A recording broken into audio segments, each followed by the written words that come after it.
এটা বেশি বলে যাই যাই যাব। অ্যাকশন। আপনি কেমন আছেন? আলহামদুলিল্লাহ ভালো আছি। আপনি কেমন আছেন? আমিও ভালো আছি। আপনাদের জানতে চাচ্ছি এবার ঈদে আপনি মার্কেটিং বা শপিং করার জন্য কত টাকা বাজেট রেখেছেন? এবার ভাবতেছি 3 লাখ টাকার মতন মার্কেটিং করব। কত টাকা? 3 লাখ। 3 লাখ টাকা। হ্যাঁ, মানে এত টাকা দিয়ে আপনি কি করবেন, কি কিনবেন? ভালো লাগার মতো এমন কিছু জিনিস আছে সেটা ছোটখাটো হলেও দামটা একটু বেশি। একটু বেশি না? হুম। মানে এর আগের বছর কি এরকম বাজেট ছিল? না না, তার আগের বছরে কিছুটা কম ছিল, 2.5 লাখ টাকা। মানে এই যে বাজেট যেটা, এটা কি আপনার স্বামীর কিডনি বিক্রি করে দেয় নাকি ইনকাম করে দেয়?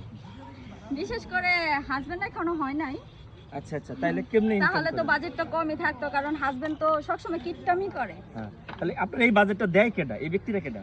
সেটা আমার আব্বু। আপনার আব্বু দেয়? হুম। তাহলে আপনার আব্বু কি এর ব্যবসা করে? আমার আব্বু ভালো ব্যবসা করতে বলতে মানে কিছু গাড়ি মানে ভাড়া দেয়, তো বড় বড় গাড়ি, সেজন্য। এলিগি তো কই গাড়ির ভাড়া বাড়ে কি লিগা? এই যে এইসব পাবলিক ধান্দা মাইয়াগো ডিমান্ড পূরণ করার লেগা গাড়ির ভাড়া বাড়ায় দিয়া পরবর্তীতে যে শখ পূরণ করে 3 লাখ টাকা দিয়ে এবার শপিং করবেন আপনি। অবশ্যই। এই টাকা থেকে যদি কিছু যদি দান সদকা করতেন তাহলে ভালো হতো না? হ্যাঁ, সেটা তো অবশ্যই ভালো হতো, কিন্তু এই টাকা থেকে তো দান খরচ করা যাবে না, তো করার জন্য এক্সট্রা ভাবে নিতে হবে। আচ্ছা, তাহলে আপনার এই যে গায়ের বোরকাটার দাম কত জানতে পারি আমরা? কিছু মনে না করলে। এটা তো মনে হয় নিচে 50,000 নিচে না? এটা তো সঠিক বলতে পারি না, এটা আমার বয়ফ্রেন্ডে গিফট করছে। ও, আপনারা আবার গিফটের জিনিসও নেন? যার বাপে এত টাকা দেয় হ্যাঁ আবার গিফটের জিনিসও নেয়? হ্যাঁ, মাঝে মধ্যে নিতে হয়। আমার মনে হচ্ছে তাও তা আনুমানিক আইডিয়া করলে 50-এর কাছাকাছি যাবে না? অবশ্যই। 50,000 হবে না? হুম। আপনার মুখ থেকে শুনতে চাচ্ছি পুরো শব্দটা। হ্যাঁ, এমনই হবে। কেমনটা হবে? 50,000 টাকার মতো হবে, কারণ এই 3 পিসের দাম 50,000, সরি কি জানি এই বোরকার দাম? আসতেছেন কেন আপনি? 50,000 টাকার মতোই হবে, কারণ বয়ফ্রেন্ডের যখন গার্লফ্রেন্ডের মন জয় করার জন্য গিফট করে, সেটা কম দামি দিলে তো অবশ্যই রাগারাগি হয়, সেজন্য। আপু, আপনার হাতের ব্যাগটা একটু দাম জানতে পারি কিছু মনে না করলে? এটা তো প্রায় 1 লাখের কাছাকাছি। এই ব্যাগটা হ্যাঁ। একটু ছুঁয়া দেখি, কিনতে তো পারবো না জীবনে। 1 লাখ টাকার ব্যাগ ছুঁয়া দেখলাম আমি, আসলে আসলে আপনার সাক্ষাৎ পেয়ে আমি নিজেকে ধন্য মনে করছি।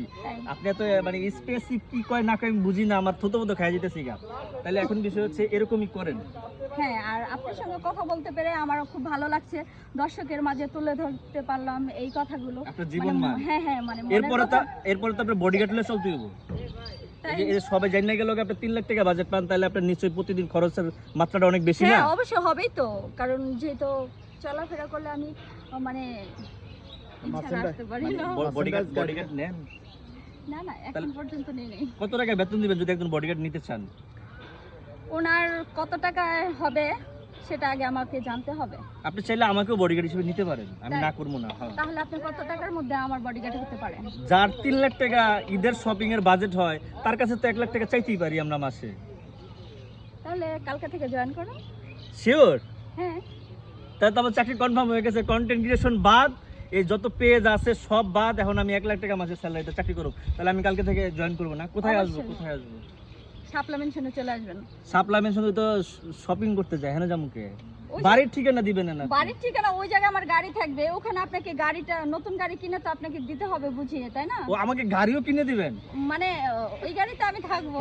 ও, বুঝতে পারছি, বেশ ভালো লাগলো। আচ্ছা আপু, আমি দোয়া করি আপনার যিনি হাজবেন্ড হবে তার যেন কপালটা ভালো হয়, যাতে আপনারা দিতে দিতে যেন তার সব শেষ না হয়ে যায়। হ্যাঁ হ্যাঁ হ্যাঁ, দোয়া করবেন যেন কিপটা না হয়। না, কিপটা সে কখনো হবে না, আপনার মতন মেয়ে পাইলে কিপটা হবে না। হ্যাঁ, হুম, ভালো থাকবেন। আচ্ছা, ভালো থাকবেন। ওকে। আল্লাহ হাফেজ।